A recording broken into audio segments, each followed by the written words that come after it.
ने कहा था कि हम इस धारा को इस कॉन्स्टिट्यूशन में नहीं चाहते हैं, हम जम्मू कश्मीर के लोगों को कोई स्पेशल स्टेटस नहीं देना चाहते हैं। उन्होंने 70 साल इसके लिए मेहनत की और यहाँ पॉलिटिशियंस की बेवकूफी की वजह से, यहाँ के पॉलिटिशियंस की लालच की वजह से उसमें वो कामयाब हो गए। अब मैं उनसे फिर गुजारिश करता हूं ना, वो गलती हो गई, पुरानी गलतियों को भूल जाओ।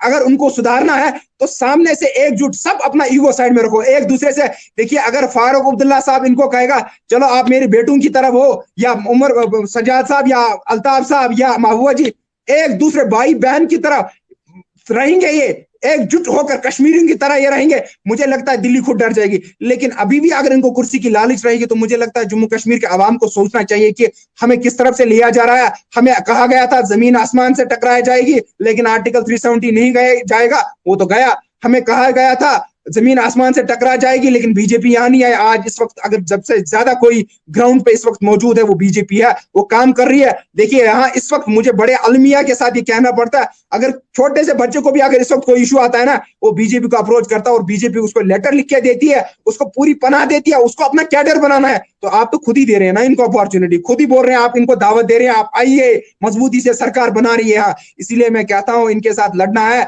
आप इनकी किताबों को पढ़िए, आप इनके बंच ऑफ थॉट्स को पढ़िए, आप इनकी आइडियोलॉजी को समझिए कि इनकी आइडियोलॉजी क्या है। इनको डेवलपमेंट से कोई लेना देना नहीं है। देखिए जहां तक अपने डेवलपमेंट की बात कही ना, जब 5 अगस्त 2019 को हमारी आन बान शान सुप्रीम प्रोटेक्शन आर्टिकल 370 हमसे छीना गया इलीगली, अनकॉन्स्टिट्यूशनल और अनडेमोक्रेटिकली, उस टाइम में अगर मैं बताऊंगा उस टाइम डेवलपमेंट का हाल क्या था।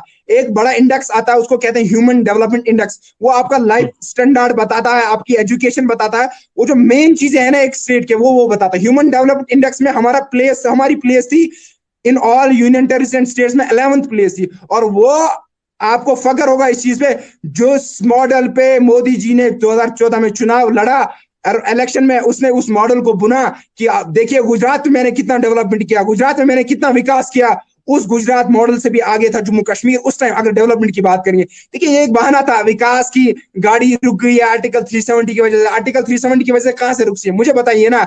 आपको यहाँ डेवलपमेंट करनी थी, अगर आर्टिकल 370 था आपके पास और मजबूती थी, आपके पास और पावर से, आपके पास और फंड्स थे।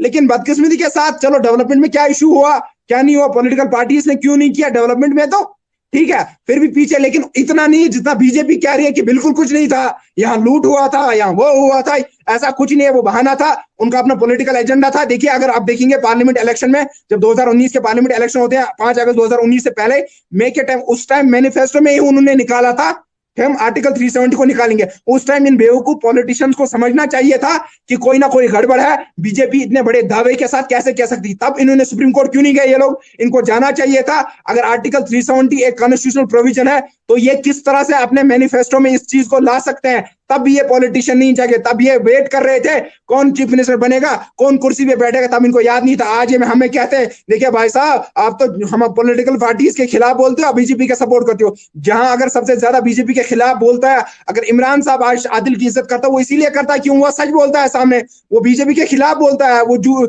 ये जो प्रोपेगेंडा कश्मीर के खिलाफ चलाया जा रहा है, ये जो नाइंसाफी हमारे साथ हो रही है उसके खिलाफ बोल रहा है, इसीलिए तो वो इज्जत करता है ना मेरी, इसलिए तो वो मुझे बुलाता है ना। अगर वो उनका होता तो इमरान साहब मेरी इज्जत नहीं करता, कोई मेरी इज्जत नहीं करता। ये देखिए इनकी गलतियां हुई है, अब इनको समझना चाहिए, उनको सुधारना चाहिए। ये देखिए अभी बोलेंगे नहीं नहीं नहीं हमसे कोई गलती नहीं है, हम दूध के दूल्हे हैं, और पूरे जम्मू कश्मीर को पता है कौन दूध का दूल्हा है। गलतियां सबसे हुई है, इनको गलतियों को सुधारने का एक ही रास्ता है, सब कुछ भूल के एक साथ आना होगा, लाल चौक में खड़ा होकर नारा लगाइए जम्मू कश्मीर हमारा है और हमारा ही रहेगा, हम इसको किसी को छीनने नहीं देंगे जम्मू कश्मीर के लोगों से।